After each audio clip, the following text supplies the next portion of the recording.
She's standing at my door like she never left, like she didn't walk out on me when the bank account hit zero. I can still remember the exact sound her suitcase wheels made across our apartment floor that night. The scrape of betrayal, the rhythm of abandonment. She didn't even look back. Told me she needed someone stable, someone who could provide the life she deserved. Translation: I was broke, broken, and not worth staying for. That was 8 months ago. 8 months of silence. 8 months of rebuilding myself from the ruins she left behind. And now, she's here, wearing that cream silk blouse I bought her for our anniversary, the one she said made her feel expensive. Her perfume hits me before her words do. Jasmine and lies. Marcus. My name sounds foreign in her mouth, tentative, sweet. Poison disguised as honey. I don't move from the doorway. Don't invite her in. My hands stay buried in my pockets because if I take them out, I don't know what they'll do. Reach for her? Push her away? Both options terrify me equally. What are you doing here, Vanessa? She smiles. That devastatingly beautiful smile that once made me believe in forever. I've been thinking about you, about us. Us. The word hangs in the air like smoke from a fire I thought I'd extinguished. Behind me, my new apartment gleams with understated wealth. Marble countertops. Original artwork. Floor-to-ceiling windows overlooking the city. Uncle Richard's inheritance came through 3 months ago. $13 million I didn't ask for, didn't expect from a man I barely knew but who apparently saw something in me worth remembering. The money changed everything. New apartment. New wardrobe. New confidence that sits different on my shoulders. Heavier, sharper. But I haven't told anyone outside my lawyer and accountant. Haven't posted about it. Haven't changed my social media. I wanted to see who would stay in my life without the golden ticket. Who would love me when I was just Marcus, elementary school teacher, vinyl record collector. Guy who burned toast more often than not.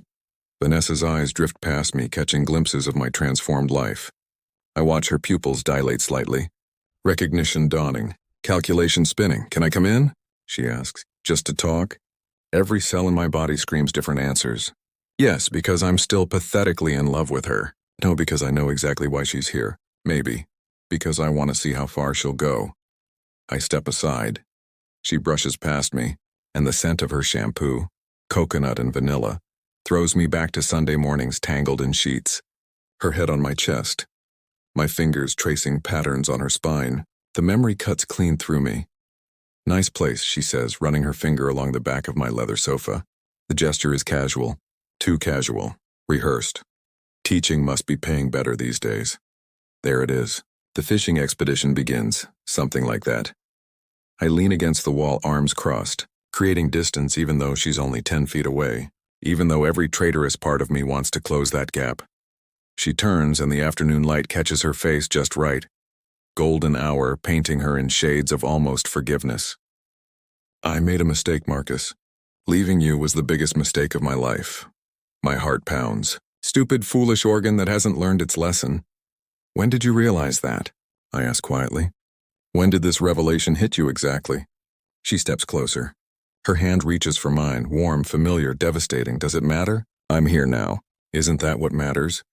Behind her, through the window, the city stretches endlessly.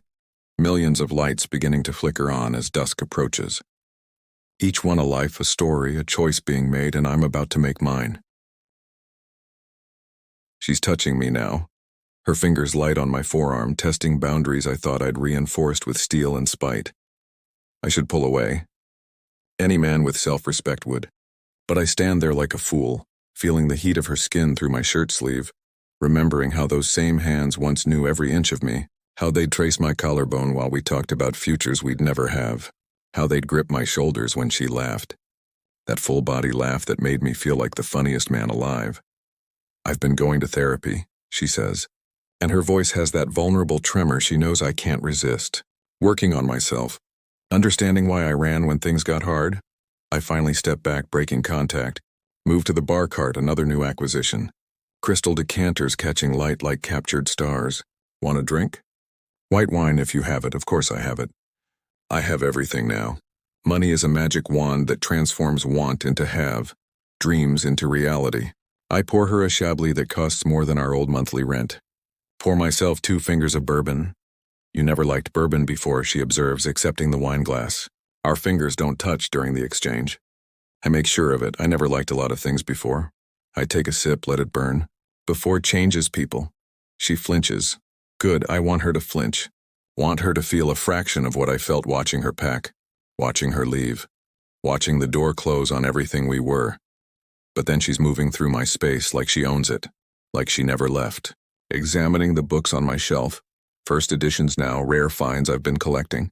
She picks up a signed Hemingway, runs her thumb over the cover with something like reverence. You're doing well, she says. Not a question. A statement loaded with subtext. My uncle died. The words come out flat. Honest. Left me everything. $13 million I didn't earn, didn't expect, didn't want at first. I watch her face. This is the test. This is the moment where truth strips away pretense. Her expression shifts, surprise, then something else. Something that looks almost like relief, like confirmation. She sets down the book carefully, too carefully, and turns to me with tears already forming in her eyes. Oh, Marcus, I'm so sorry. You must have been devastated. I wasn't. Uncle Richard and I spoke maybe 5 times in my life, but she doesn't know that. She thinks I'm grieving, vulnerable, in need of comfort. She thinks I'm an easy mark. It's been an adjustment, I say, playing the part. Having this kind of money. Not knowing who to trust anymore. You can trust me. She closes the distance between us again, and this time she's bold.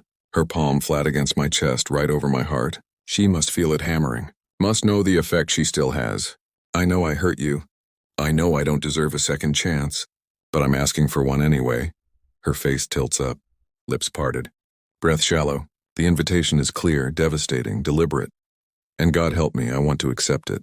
Want to taste the lie on her tongue. Feel the betrayal in her kiss. Lose myself in the familiar architecture of her body. I want to pretend the last 8 months didn't happen. That she loved me when I was broke. That this is real, my phone buzzes. Perfectly timed, I set the reminder myself. Emergency exit disguised as interruption. I have to take this, I say, pulling back. Work thing. Disappointment flashes across her face before she masks it. Of course. I understand. I step into my bedroom, leave the door cracked. Answer the phone even though no one's calling. Hey, yeah. No, it's fine. What's the situation? I have an entire fake conversation with dead air, watching through the crack as Vanessa explores my living room. She's not admiring the art or the view. She's looking for evidence, price tags, bank statements, anything that confirms what I've told her. She picks up a folder from my desk, my investment portfolio summary that I left out deliberately. Her eyes scan it hungrily. I watch her mouth form numbers, watch calculation replace affection. When I return, she's composed. Sitting on the sofa like she belongs there, wine glass balanced elegantly on her knee. Everything okay? She asks. Just a colleague. Nothing urgent. I sit beside her. Not too close. Close enough. Where were we? You were about to tell me, she says, leaning in with practiced intimacy. What it feels like to finally have everything you deserve. Her hand finds my thigh. Possessive. Presumptuous. And I smile. Tell me what you missed most, I whisper. And it's cruel. This game we're playing where I pretend not to know the rules. We're closer now than we've been in months. My apartment has dimmed with evening, city lights creating constellation patterns across her skin. She's kicked off her heels, those dangerous red-soled things that probably cost what I used to make in a week. Her legs are tucked under her on the sofa, wine glass empty, defenses appearing to lower. Appearing. That's the key word. Your laugh, she says without hesitation. The way you'd laugh at your own jokes before the punchline made me laugh every time. It's a good answer. Specific enough to seem genuine, generic enough to be rehearsed. What else? She reaches out, fingers ghosting along my jaw. The touch is electric, unwelcome, perfect. Sunday mornings. The way you'd make me coffee. Terrible coffee, always too strong, and bring it to me in bed. You'd sit there and read me articles from the newspaper like we were an old married couple. The memory surfaces sharp and whole. Her sleepy smile. My burnt toast. The world reduced to just our bedroom and the weekend stretched out before us like a promise we'd never have to keep. I did make terrible coffee, I admit. My voice comes out rougher than intended. The worst. She's smiling now and it almost reaches her eyes. Almost. But I loved it anyway. Loved you anyway. Anyway. I turn the word over. Like I was something to be loved despite my flaws. No. She shifts closer, and now there's barely 6 inches between us. Because of them. Your flaws made you real, Marcus, made you safe. Safe. Interesting choice. Safe usually means boring. Predictable. The opposite of whatever she's searching for now. Is that why you left? Because I stopped being safe? The question hangs between us like a blade. She doesn't flinch this time, doesn't retreat. Instead, she does something that catches me completely off guard. She tells the truth. I left because I was terrified. We were drowning, Marcus. Bills piling up. You working 2 jobs and still barely making rent. I could see you disappearing into exhaustion, into failure, and her voice cracks. Actual emotion bleeding through. I couldn't watch you sink. Couldn't let you pull me down with you. There it is. Raw and ugly and honest. The confession. I didn't expect because it's wrapped in justification that almost sounds like love. So you saved yourself, I say softly. So I saved myself. She's crying now. Real tears or performance. I genuinely can't tell anymore. And I've regretted it every single day since. Waking up alone. Coming home to an empty apartment. Dating men who have everything but feel like nothing. Like shadows of what we were. Her hand finds mine. Laces our fingers together. The gesture is intimate, familiar. Devastating in its presumption. I don't want shadows anymore, Marcus. I want you. The real you. Whether you're broke or wealthy or anything in between, I just want us back. It's a beautiful speech. Perfectly delivered. Every word calibrated for maximum impact. If I didn't know better, if I hadn't spent 8 months dissecting our relationship, hadn't seen her examine my investment portfolio, like it was pornography, hadn't noticed how her return coincided suspiciously with my inheritance, I might believe her. I might believe her anyway. That's the truly terrifying part. Some broken, desperate piece of me wants this lie. Wants to accept the fiction she's crafting where love conquers all. Where timing was just wrong before but perfect now. Where people don't leave you when you're worthless and return when you're valuable. I lean in. Watch her breath catch. Watch hope and hunger war across her features. My lips brush her ear. Ask me. Ask you what? Her voice is barely a whisper. Ask me what you really came here for. She pulls back just enough to meet my eyes. For one moment, one crystalline, honest moment, I see her.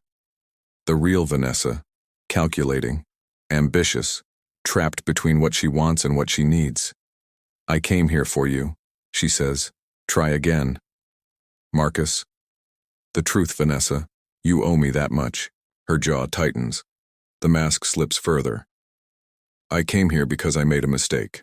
Because I want you back. Because I've realized that money doesn't matter if I'm alone. Is that what you want to hear? It's a start. I stand, putting necessary distance between us. Between truth and temptation. But here's what I want you to understand. When you left, you didn't just leave me broke. You left me broken. Convinced I wasn't enough. Wasn't worth staying for. You were always enough. Don't. The word comes out sharp. Final. Don't rewrite history. Own what you did. She stands too, and there's steel in her spine now. The performance ending. The real negotiation beginning. Fine. You want honesty? I left because I couldn't handle poverty. Because I grew up with nothing and swore I'd never go back. Because watching you struggle made me feel like I was drowning. Her chin lifts, defiant. But I'm here now. Doesn't that count for something? It counts. I move to the window. City sprawling below like a circuit board of lives and choices. It counts as proof that you love money more than you ever loved me. Behind me, I hear her sharp intake of breath. The confession between us now isn't love. It's war. Then prove me wrong, she says, and her voice has edges now. Sharp, desperate, real. I turn from the window. She's standing in the middle of my expensive apartment, barefoot and beautiful and calculating her next move. The moonlight cutting through floor-to-ceiling glass paints her in shades of silver and shadow. Dangerous. Magnetic. How would I do that? I ask because I want to hear her say it. Want to watch her dig deeper. Marry me. The words tumble out rushed, reckless. Right now, tonight, we'll go to Vegas or City Hall or wherever. I don't need a ring or a ceremony or any of it. Just you, just us, like it should have been all along. It's a bold play. Aggressive. All in. She's gambling that I'm still the lovesick fool who would have done anything for her 8 months ago. That money hasn't changed me. That loneliness and longing have left me vulnerable enough to believe this sudden proposal is anything other than what it is. A business transaction dressed up as romance. And the prenup? I ask casually. What would you want in it? She doesn't miss a beat. I don't want a prenup. I don't want your money, Marcus. I want you. Everyone wants the money, Vanessa. It's just a question of how honest they are about it. I'm being honest. She crosses to me, and there's urgency in every movement now. No more calculated seduction. This is raw ambition barely disguised as devotion. I loved you before the money. I love you now. I made a mistake leaving, but I'm here, fighting for us. What more do you want? I want, I say slowly, to introduce you to someone. Confusion flickers across her face. What? I pull out my phone. Send a quick text. Someone who's been very interested in meeting you. Marcus, what are you? The doorbell rings. Perfect timing. I've been planning this moment for 3 weeks ever since my private investigator confirmed what I already suspected, that Vanessa had been tracking my uncle's estate proceedings, that she'd hired her own investigator to verify my inheritance, that she'd strategically ended her relationship with the investment banker she'd been dating, the one she left me for, precisely 1 week before showing up at my door. I open it. Jennifer Chen stands there, recorder in hand, press credentials around her neck. Behind her, a videographer with a camera already rolling. Mr. Webb? Jennifer extends her hand. Professional. Sharp. Exactly what I need. Thank you for agreeing to this interview. Is this a good time?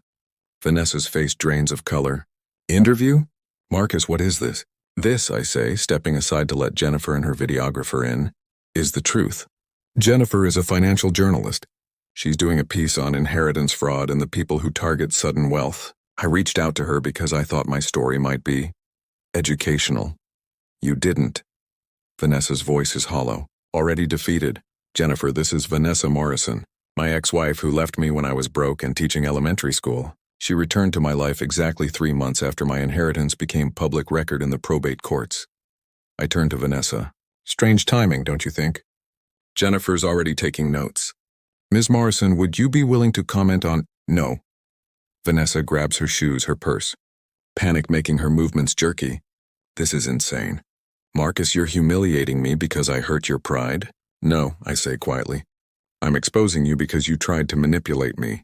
There's a difference. The videographer is capturing everything. Vanessa's rage, her shame, her final desperate play. I loved you. She's shouting now, all pretense shattered. I did love you.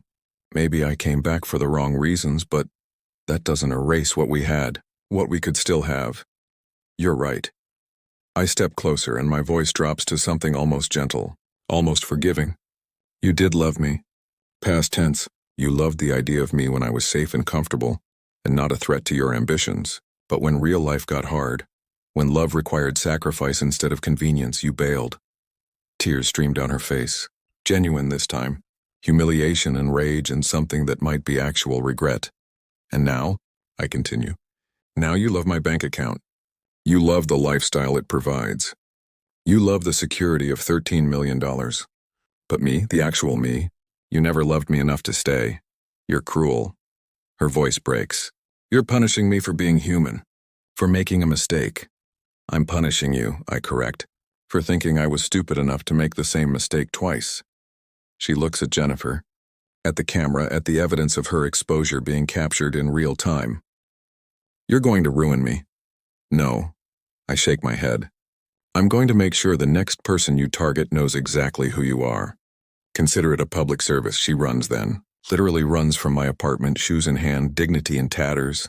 The door slams behind her with enough force to rattle the artwork on my walls. Silence descends. Heavy and complete. Jennifer turns off her recorder. That was intense. Are you okay? I will be. I move to the bar cart, pour myself another bourbon. My hands are shaking slightly. Adrenaline. Relief. Something darker I don't want to name. You'll use the footage? If you still want me to. The piece will be about financial predators, people who exploit others' sudden wealth. Your ex is a perfect case study. She pauses. But this was also deeply personal. Revenge dressed up as journalism. You sure this is how you want to handle it? I think about Vanessa's face when she saw the camera. The moment her carefully constructed plan collapsed. The fear and fury and helplessness. I think about how I felt watching her leave 8 months ago. The same fear, the same fury, the same helplessness. Use it, I say. Every frame. Jennifer nods, packs up her equipment. For what it's worth, I'm sorry she hurt you. After she leaves, I stand at the window again. The city sprawls below, indifferent to individual dramas. Somewhere out there, Vanessa is cursing my name, plotting revenge, or nursing wounds I'll never see heal. I should feel victorious. Instead, I feel empty. Money didn't make me whole. Neither did revenge. I'm still just Marcus, broken in different ways, wealthy but not richer, protected but not healed. And I wonder if that's the real tragedy. Not that she left, but that even with $13 million, I couldn't buy back the man I was before she made me into this. 3 weeks later, I'm standing in my uncle's library, the one part of his estate I actually wanted. Floor-to-ceiling mahogany shelves. First editions, leather-bound volumes that smell like history and wisdom, a space designed for thinking, for understanding, for becoming someone worth remembering. Uncle Richard left me money, yes, but he also left me this, a refuge for transformation. I've been reading his journals, discovered a man I wish I'd known. He wrote about wealth and what it reveals, about people and what they hide, about himself and what he regretted. One entry, dated 3 months before he died. Money is a mirror. It doesn't change who you are. It reflects who you've always been. The generous become philanthropists. The cruel become tyrants. The wounded become weapons. Marcus is wounded. I hope my gift becomes a bridge to healing, not a moat to isolation. I read that line 17 times. Wounded. Weapon. Bridge. Moat. My phone buzzes. Unknown number. I almost don't answer. Hello? It's me. Vanessa's voice, quiet, different. How did you get this number? I still know people. A pause. The article published today. I've been getting calls all morning. Lost my job. My apartment lease won't be renewed. Apparently being a financial predator makes you unemployable and unrentable. I should feel satisfaction. Instead, I feel tired. What do you want, Vanessa? I want... Her voice cracks. I want to tell you the truth. The real truth. Not the performance. Not the justification. Just what actually happened. I'm listening. Silence. Then I did come back for the money. You're right. I saw the probate records, saw you'd inherited millions, and I thought... She laughs bitterly. I thought, here's my chance. Here's the safety I've been chasing my whole life. And all I had to do was convince the one man I actually loved that I still loved him.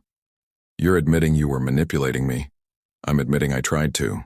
But Marcus, standing in your apartment, watching you look at me like I was a stranger wearing my face, I realized something. I did love you. Do love you. Just not enough. The confession hits different than I expected, honest, painful, complete. Not enough to stay when things got hard, I finish. Not enough to choose you over comfort, over security, over the terror of being poor again. She's crying now. My mom worked 3 jobs and we still lost our house when I was 12. I swore I'd never be that vulnerable again. Never let money or the lack of it control my life.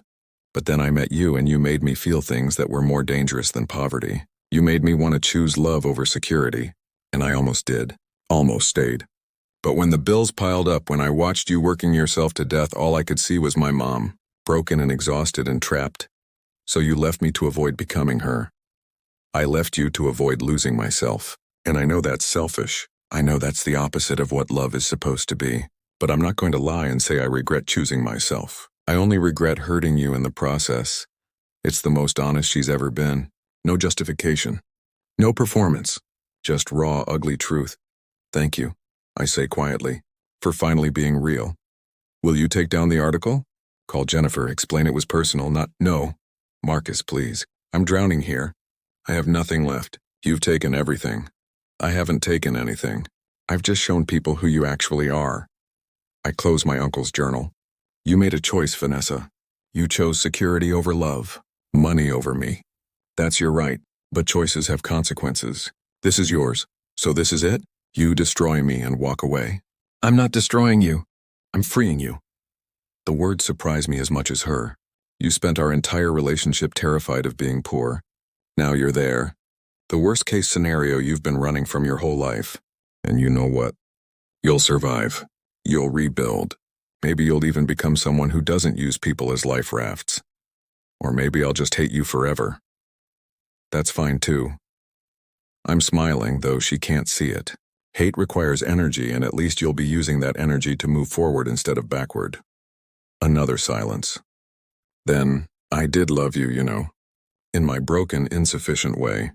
I did, I know, and I loved you in my complete, all-consuming way. But that's the tragedy, isn't it?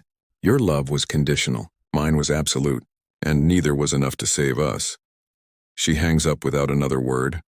I sit in my uncle's chair, my chair now, and stare at the library walls. At the accumulated wisdom of generations, at the space designed for becoming. My phone buzzes again. A text from my lawyer. 3 organizations have reached out about the education foundation you wanted to establish. Ready to move forward? I text back, yes, let's build something that matters, because that's the thing about mirrors. About money and what it reveals. I could have used this wealth to punish Vanessa forever. Could have made her suffering my life's work. Could have let my wounds become weapons and my fortune become a moat separating me from the world. Or I could become what Uncle Richard hoped I'd be. Someone who turns pain into purpose. Wealth into bridges, hurt into healing. I pull out a fresh journal, premium leather, cream pages, a pen that costs more than I used to make in a day. Start writing my own entry. Vanessa left me today. Again. Differently. Finally. And for the first time since she walked out that first time, I feel free. Not because I punished her. Not because money made me powerful. But because I finally understand wealth isn't freedom. Forgiveness is. Not forgiving her for leaving. Forgiving myself for loving someone who couldn't love me back the way I needed. For being broke. For being broken. For being human and flawed and insufficient in all the ways that matter and don't. The inheritance didn't save me, but it gave me space to save myself. Outside, the city glows with possibility. Somewhere, Vanessa is rebuilding her life from ruins I helped create. Somewhere, students are going to bed dreaming of educations they can't afford. Educations my foundation will provide. And here, in this library designed for transformation, I'm becoming someone new, not the man she left, not the man she returned to, but someone entirely my own, wounded, wealthy, willing to bridge instead of moat. Finally, gloriously, impossibly free.